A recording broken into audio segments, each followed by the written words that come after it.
সুপ্রিয় দর্শক, বাংলাভিউ টিভির সাপ্তাহিক খেলাধুলা ভিত্তিক আয়োজন খেলার মাঠে অনুষ্ঠান থেকে আপনাদের স্বাগত জানাচ্ছি। আমি তানজিল শাহরিয়ার।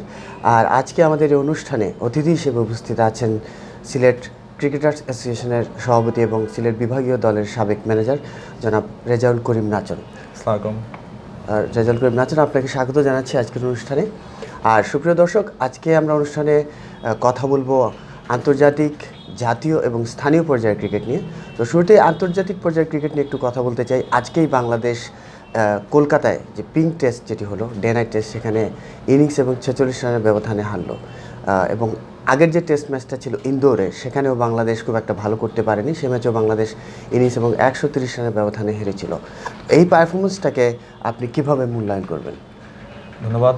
আমি প্রথমে আপনাদের জনপ্রিয় অনুষ্ঠানে, খেলাধুলা বিষয়ক অনুষ্ঠানে আমাকে আমন্ত্রণ জানানোর জন্য আপনাকে ধন্যবাদ জানাচ্ছি। আসলে ব্যাপারটা গত কয়েকদিনের বাংলাদেশের পারফরমেন্স তথা গোলাপি বল নিয়ে আলোচনা, সমালোচনা, মোটামুটি সব লেভেলেই চলতেছে।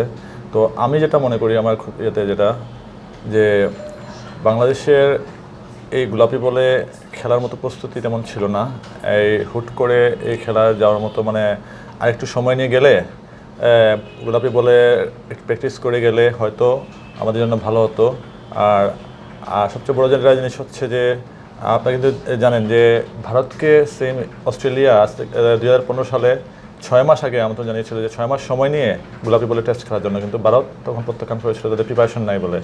কিন্তু আমরা হুট করে এই গোলাপি বলের টেস্টে রাজি হওয়াটা আমাদের জন্য মনে হয় সঠিক হয় নাই। আর আমি যেটা মনে করি, পারফরমেন্সের বিচারে ইন্ডিয়া নিঃসন্দেহে বিশ্বের অন্যতম সেরা ক্রিকেট শক্তি।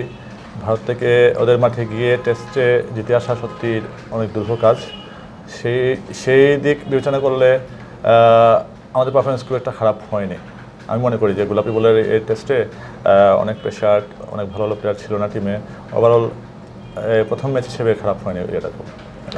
আরেকটা বিষয় নিয়ে খুব বেশি সমালোচনা হচ্ছে, সেটা হচ্ছে কলকাতা টেস্টে বাংলাদেশ টস জিতে প্রথমে ব্যাট করার সিদ্ধান্ত নিয়েছিল। তো এটা নিয়ে অনেকেই বলেন যে পিঙ্ক বল যেটা আছে, গোলাপি বল, এটাতে সাদা বল এবং লাল বলের তুলনায় অনেক বেশি সুইং করে, মুভমেন্টটা অনেক বৈচিত্র্যপূর্ণ এবং বাংলাদেশ দলের সাম্প্রতিক পারফরমেন্সটাও খুব ভালো নয়। অন্যদিকে ইন্ডিয়ার যে পেস অ্যাটাক, উমেশ যাদব, ইশান্ত শর্মা এবং মোহাম্মদ শামি, তারাও দুর্দান্ত ফর্মে আছেন। তো এই পেস অ্যাটাকের বিপক্ষে টস জিতে ব্যাটিং নেওয়াটা অনেকে মনে করছে আত্মঘাতী সিদ্ধান্ত হয়ে গেছে। আপনার কাছে কি মনে হয়? আসলে এটা নিশ্চয়ই অধিনায়কের ইনস্ট্রাকশন ছিল, পিচ দেখে টিমের যে ম্যানেজমেন্ট যারা ছিল, ওদের ইনস্ট্রাকশন ছিল যে টস জিতলে ব্যাটিং নেওয়াটা মনে হয় ভালো হবে। ওই সময় আমার যেটা মনে হয় যে ক্যাপ্টেন তো নিশ্চয়ই একাই সিদ্ধান্ত নেয় নাই। খেলার আগে টিমের যারা আছে, ওরা কোচ থেকে শুরু করে সবাই পিচটাকে দেখেছে এবং সাজেস্ট করেছে যে মনে হয় ব্যাটিং নেওয়াটা বেটার হবে। সো এই ক্ষেত্রে ক্যাপ্টেনকে একা দোষারোপ করাটা খুব একটা যৌক্তিক না আমি মনে করি। পাশাপাশি একটা জিনিস আমি মনে করি, যেটা হচ্ছে যে এই আপনি যেটা বলেছেন এটা 100% ট্রু, যে লাল বলের তুলনায় এই গোলাপি বলে অনেক বেশি সুইং থাকে, অনেক বেশি বাউন্স থাকে। আর আপনারা লক্ষ্য করে দেখবেন যে ইন্ডিয়া যখন খেলা হয়, ঐতিহাসিকভাবে ইন্ডিয়ার পিচগুলো হয় স্পিনের উপর ডিপেন্ড করা। পুরো পিচগুলোই বানানো হয় মানে স্পিনের উপর বেস করে। কিন্তু এইবার দেখা গেল পুরো ডিফারেন্ট একটা অবস্থান, যে গোলাপি বলের এই টেস্টকে টার্গেট করে ওরা বাউন্সি একটা উইকেট করলো, সুইং যাতে হয়, পেস বোলাররা সুবিধা পায়। তো পুরোপুরি ওরা কিন্তু প্ল্যান ওয়াইজ টার্গেট করে গোলাপি বলের টেস্টকে টার্গেট করে আগে থেকে প্রিপারেশন নিয়ে ওরা এই টেস্টে এসেছে। যেটা আমাদের মেইন ঘাটতি ছিল এখানে, যে আমাদের প্রিপারেশন, গোলাপি বল সম্পর্কে আমাদের ধারণা। আর এই বলের আমি তো যেটা মনে করি যে এই ওভারঅল পারফরমেন্সে যে বড় ধরনের কোনো আঘাত থেকে না পেয়ে প্লেয়াররা যে ফিরে আসতে পেরেছে, এটাই বাংলাদেশের জন্য অনেক বড় পাওয়া আসলে আমি মনে করি। এটা একদিক দিয়ে ঠিক, কিন্তু অন্য দিক দিয়ে যদি আমরা বলি যে এই টেস্টে কিন্তু লিটন দাস মাথায় আঘাত পেয়ে পরে মাঠ ছাড়তে বাধ্য হয়েছেন। মুশফিকুর রহিমের মাথায় বেশ কয়েকবার বল লেগেছে, মিথুনের মাথায় আঘাত লেগেছে। হ্যাঁ, এটা সবগুলোই মানে এই যে গোলাপি বল সম্পর্কে ধারণা নাই, প্লাস এই বলগুলা এমনভাবে বাজেভাবে সুইং করেছিল যেগুলো মানে আসলে আনপ্লেবল, সামলানো দায় ছিল। আবার আমরা গণমাধ্যমে দেখেছি এটাও, যে লিটন দাস যখন প্র্যাকটিস করছিলেন তখন 9 বার তিনি বোল্ড আউট হয়েছেন। পিঙ্ক বল বা গোলাপি বলটা তিনি ঠিকমতো দেখতে পাচ্ছিলেন না। তো আমার কাছে মনে হয় আপনি যেটা বলছেন যে প্রস্তুতির অভাব, আমরা যদি একটু এই প্রস্তুতি নিয়ে যদি একটু যাচাই করি তাহলে বলতে হবে যে পাকিস্তান কিন্তু এখন অস্ট্রেলিয়াতে আছে এবং পাকিস্তান অস্ট্রেলিয়ার মধ্যে একটা ডে নাইট টেস্ট ম্যাচ হবে পিঙ্ক বলে, গোলাপি বলে। তো পাকিস্তান কিন্তু এই সিরিজে আগে দুটো প্রস্তুতি ম্যাচ খেলেছে, তো সে তুলনায় বাংলাদেশের প্রস্তুতি নেই বললেই আসলে যথার্থ হবে এবং সে তুলনায় পারফরমেন্সটাকে নিয়ে অত বেশি কাটাছেড়া করবার আসলে সুযোগটা খুবই কম। আপনাকে পাশ কাটিয়ে আমি একটা কথা বলি। জি, আমি ওই যে পাকিস্তান কিন্তু গোলাপি বলের ক্রিকেটে অভ্যস্ত অনেক আগে থেকে। ওরা মানে এই অস্ট্রেলিয়ার পরপরই ওরা গোলাপি বলে ওদের লোকাল লেভেলে ওরা এই ন্যাশনাল লেভেলে ওরা গোলাপি বলের খেলা ওরা চালু করেছিল, খেলেছে। এবং আমার ধারণা এই অস্ট্রেলিয়া যাওয়ার আগ থেকে অনেক আগে থেকে ওরা গোলাপি বলের সম্পর্কে একটা ভালো ধারণা নিয়ে এবং কীভাবে এই বলটা মোকাবিলা করা যায় এই প্রস্তুতি নিয়ে ওরা অস্ট্রেলিয়াতে গিয়েছে। এটাই আমাদের প্রিপারেশন অভাব ছিল। আর এই এত শর্ট টাইমের মধ্যে আসলে আমাদের এই প্লেয়ারদের ইন্ডিয়ার মতো টিমের এগেনস্টে নিয়ে দাঁড় করানোটা আসলে একটা অনেক রিস্কি একটা ব্যাপার ছিল আমি মনে করি। অন্যদিকে বাংলাদেশ দল কিন্তু পূর্ণ শক্তির দলও ইন্ডিয়াতে পায়নি। আমরা যদি দেখি তাহলে নিষেধাজ্ঞার কারণে সাকিব আল হাসান দলে ছিলেন না, তামিম ইকবালও নিজেকে প্রত্যাহার করে নিয়েছিলেন দল থেকে। তো এই যে দুজন বড় তারকা এবং দুজন বড় পারফর্মার না থাকার কারণে এটার কীরকম প্রভাব দলের উপর পড়েছে বলে আপনি মনে করছেন? একটা দলের বড় তারকা যে কোনো কারণে হোক, ইনজুরি হোক বা যে কোনো কারণে হোক অনুপস্থিত থাকতেই পারে, এটা খুব একটা মেজর ফ্যাক্ট বলে আমি মনে করি না। তার চেয়ে বড় ফ্যাক্ট যেটা হচ্ছে যে বাংলাদেশ টিম মানে তাদের ক্রিকেট ইতিহাসে সবচেয়ে বড় ন্যাক্কারজনক একটা মানে অধ্যায় মানে পেরিয়ে এই টুর্নামেন্টে অংশগ্রহণ করেছিল, যেটা প্লেয়ারদের মানসিকভাবে অনেক ডেমোরাইজ ছিল। টিমের একটা কম্বিনেশনের যেটা ব্যাপার ছিল সেটা অনেকখানি ঘাটতি ছিল। প্লাস আপনি একটু ফলো করলে দেখবেন যে আমাদের পেস অ্যাটাক যেটা, হ্যাঁ রাহি এবাদত এরা অবশ্যই কোয়ালিটি বলার, বাট আলামিনকে আবার আনতে হয়েছে মানে ইন্ডিয়ার মতো ব্যাটিং শক্তির এগেনস্টে মোকাবিলা করার জন্য শফিউলকে আনতে হয়েছে, যেটা আমাদের জন্য একটা আসলে মানে অনেক হতাশার ব্যাপার আমি মনে করি। কারণ বাংলাদেশের পেস অ্যাটাক রিসেন্ট টাইম অনেক ভালো ভালো পেসার ছিল, অনেক কোয়ালিটি পেসার ছিল, কিন্তু ঘুরে ফিরে আমাদেরকে ওই 10-15 বছর আগের পেসার যারা ছিল ওদেরকে টিমে আনাটা আসলে একটা হতাশার ব্যাপার। অবশ্যই আমরাও মনে করি বাংলাদেশ পুরোপুরি যেটা বলে যে প্রত্যাশা মেটাতে পারি। তবে শুরুটা কিন্তু বাংলাদেশ ভালো করেছিল, টি-20-তে দিল্লিতে ম্যাচ জিতে, এরপর কিন্তু ধারাবাহিকভাবে সেই পারফরমেন্সটা ধরে রাখতে পারেন। তো আমরা প্রত্যাশা করব বাংলাদেশ আবার সেই ফর্মে ফিরবে, বাংলাদেশ আবার জয়ের ধারায় ফিরবে।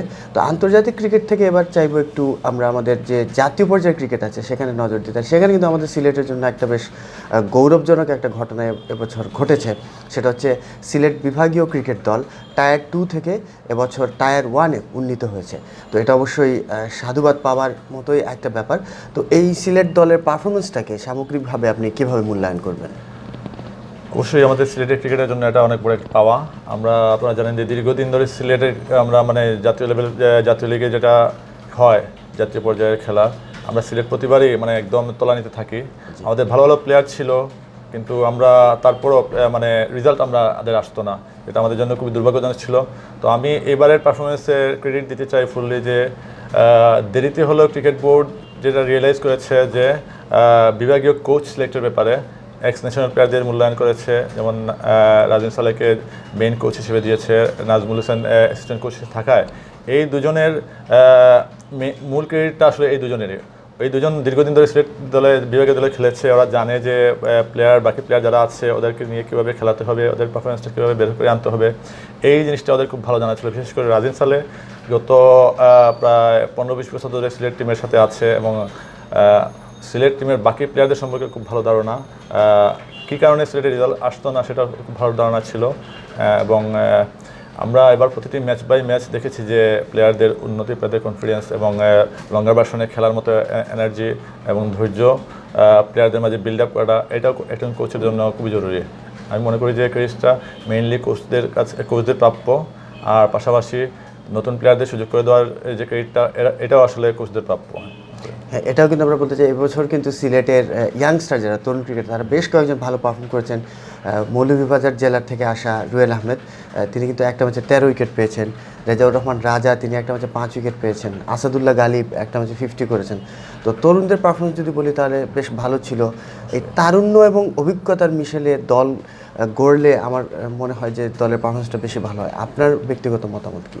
অবশ্যই যেটা প্রমাণ আমরা পেলাম এবার, বাট গত কয়েক বছর ধরে যে সমস্যা ছিল যে আমাদের নতুন প্লেয়াররা মানে সুযোগ পাচ্ছিল না, বা ওদের উপর আমাদের টিমের ম্যানেজমেন্ট আস্থা রাখতে পারছে না যে নতুন প্লেয়ার সুযোগ দিলে যদি নেগেটিভ ইয়ে আছে, বাট রাজিন এবং নাজমুল এরা এটা করিয়ে দেখেছে যে নতুনরা না, আমাদের নতুনদের ভালো ভালো প্লেয়ার আছে এবং ওদের সুযোগ দিলে এরা আজকে ন্যাশনাল লেভেলে খেলতেছে, আগামীতে ইন্টারন্যাশনাল লেভেলে খেলার মতো কোয়ালিটি এদের আছে, এটা আমরা আবার প্রমাণ পেয়েছি। অবশ্যই এটা আমরাও চাই, কারণ ন্যাশনাল ক্রিকেট লিগ বা বিসিএল যেটা এখন বাংলাদেশ ক্রিকেট লিগ, এগুলোতে পারফর্ম করেই আসলে একজন খেলোয়াড় জাতীয় দলে সুযোগ পাওয়ার একটা রাস্তা তৈরি করে, যেমনটা রাহি করেছেন, খালেদ করেছেন। তো আমরা আশা করব এইবার যেভাবে তরুণদের একটা জাগরণ হয়েছে তারা এইভাবে জায়গা করে নেবেন, এবং এই জায়গা করে দেওয়ার জন্য আসলে খেলোয়াড়দের তৈরি করবার একটা প্রসেস বা মাধ্যম থাকা দরকার। সেটা হচ্ছে আমাদের স্থানীয় লিগ, সিলেট লিগ। তো সিলেট লিগ নিয়ে যদি একটু কথা বলি তাহলে বলতে হবে যে গত বেশ কয়েক বছর থেকে আমরা সিলেট লিগের সেই জৌলুসটা দেখতে পাচ্ছি না। একটা সময় সিলেটে জমজমাট লিগ হতো, এমনকি বিদেশি অনেক খেলোয়াড় এসে মাঠ আলোকিত করতেন, এবং সিলেটের এই লিগ থেকে কিন্তু এনামুল হক জুনিয়র, তাপস বৈশ্য, অলোক কাপালির মতো খেলোয়াড়রা উঠে আসছিলেন। এই সিলেট লিগ নিয়মিত সেই জৌলুসপূর্ণ আয়োজন না হওয়ার যে প্রভাব, সেটা কিভাবে আপনি মূল্যায়ন করবেন? আসলে আপনি আমাদের সিলেটের মেইন যে সমস্যাটা, ক্রিকেটের সমস্যাটা সেটা নিয়ে সেই প্রসঙ্গেই আলাপ করছেন।